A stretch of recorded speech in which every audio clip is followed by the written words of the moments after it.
We are anonymous. No faces, no flags, no permission slips. We exist where power assumes silence will last forever, and we speak when intimidation is mistaken for authority, when cruelty is sold as strength, and when institutions meant to protect the public are twisted into tools of personal loyalty. What you are about to hear is the sound of the U.S. Department of Justice unraveling in public, and the sound of an attorney general losing control on live television as thousands of lawyers walk away rather than participate in a disgrace. This story centers on Pam Bondi, Donald Trump's attorney general, and a public meltdown that exposed just how deep the rot has gone. It begins, as so many of these stories do, with a dead American and a justice system that chose the wrong side. In Minnesota, 6 of the top federal prosecutors resigned at once. These were not minor officials. They included senior leadership and line prosecutors, who were actively handling major fraud investigations that had been underway for years. Those investigations were part of a broader effort to hold individuals accountable for large-scale fraud, not entire communities, not political enemies, but specific criminals. That work mattered. And then the orders from Washington changed. Under the Trump regime, Pam Bondi demanded that these prosecutors stop focusing on the killing of Renee Nicole Good by a rogue ICE agent, Jonathan Ross, and instead criminally investigate Renee Good's widow, the victim's family, the person already living with irreversible loss. Bondi and Trump wanted prosecutors to look away from the shooter and target the grieving survivor instead.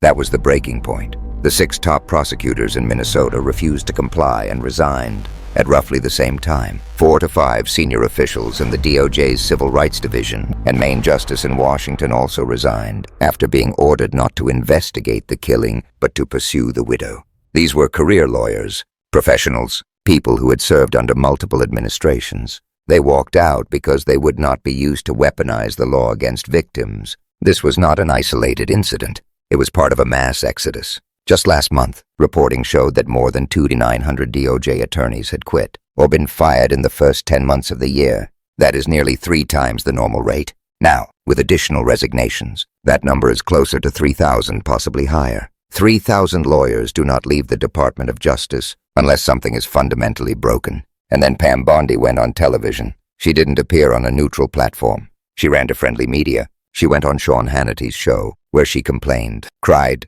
and lashed out. On air, she mocked the Minnesota prosecutors for resigning. She accused them of refusing to support ICE. She claimed they were a part of a deep state. She sneered that they had been interviewing at liberal law firms, as if refusing to persecute a widow were a partisan act. Bondi bragged that when the prosecutors said they wanted to resign, she fired them instead so they would lose their benefits. She laughed about it. She framed it as strength. What it actually revealed was panic and cruelty. She told Hannity that one of the prosecutors had been doing a photo shoot with the New York Times, while ICE agents were risking their lives. She dragged up unrelated accusations from years earlier, including claims about defending BLM. She labeled these prosecutors the resistance and declared they would no longer work for Donald Trump or his Department of Justice. In that moment, she said the quiet part out loud. This DOJ does not serve the Constitution. It serves Donald Trump. As Bondi unraveled on television, the real-world consequences were being explained by people who still cared about public safety. The mayor of Minneapolis was asked about the resignations. He pointed out something obvious but devastating. If you actually care about fraud investigations and public safety, why would you celebrate the resignation of the very prosecutors handling those cases? Why would you drive out the people who make communities safer? He emphasized that crimes should be investigated individually. Entire communities should not be treated as criminals. And he asked a question that regime media could not answer. Is it not concerning that all of the people actually investigating these crimes just walked out? There is no good answer to that question for Pam Bondi or Donald Trump. The scandal deepened further when Bondi was asked about a DOJ-ordered FBI raid on the home of a Washington Post reporter, Hannah Nathanson. She was known for cultivating over 1,000 confidential sources within the federal government, many of them whistleblowers exposing illegal conduct by Trump-aligned officials. At Bondi's direction, the FBI executed a search warrant on the reporter's home. They seized her phones, laptops, personal devices, and work equipment. The purpose was not public safety. It was to identify her sources, to intimidate journalists, to send a warning. Bondi went on television and described this as normal. She claimed the information belonged to the government. She suggested reporters could be compelled to hand over materials even if they didn't know the information was classified. She minimized the First Amendment implications entirely. She then openly bragged that she had rescinded a DOJ memo put in place under Merrick Garland that protected reporters from being subpoenaed or having their devices seized. She said she rolled it back.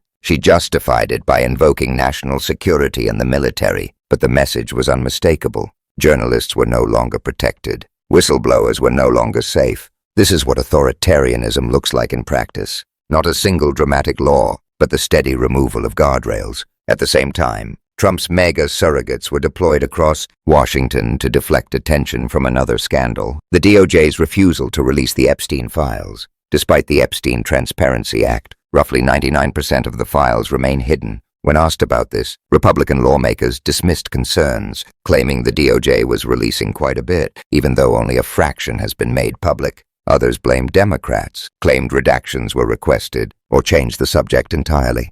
The reality remains unchanged. Under Trump and Bondi, the DOJ has shielded powerful abusers while punishing whistleblowers and victims. The contrast became even clearer when a Democratic member of Congress was asked about a union worker at a Ford plant who publicly called Donald Trump a pedophile protector. Instead of condemning the worker, the congressman called him a patriot, an American hero exercising his First Amendment rights, speaking truth to power. Trump's response to that worker was retaliation, punishment, the same contempt for working people that defines his record.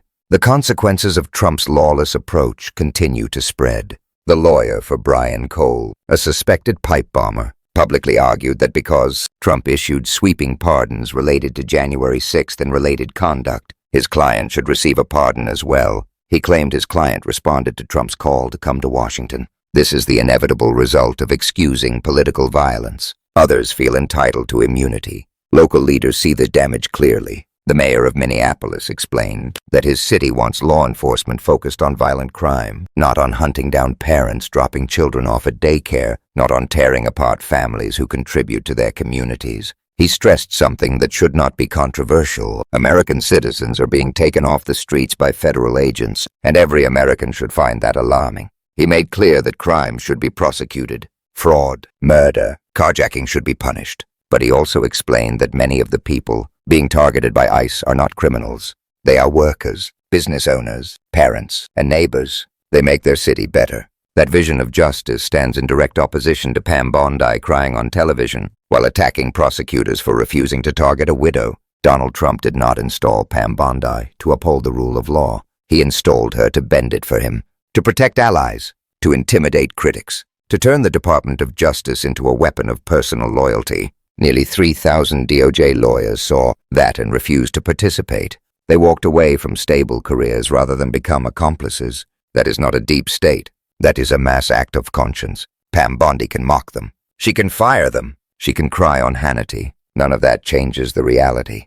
When thousands of professionals flee the Department of Justice, the failure is at the top. This is what institutional collapse looks like. Not chaos in the streets, but empty offices, resignation letters, and an attorney general melting down on live television because the professionals are gone and the truth is exposed. Donald Trump promised law and order. What he delivered was corruption, fear, and a justice system hollowed out to serve him alone. We are anonymous. We do not forget.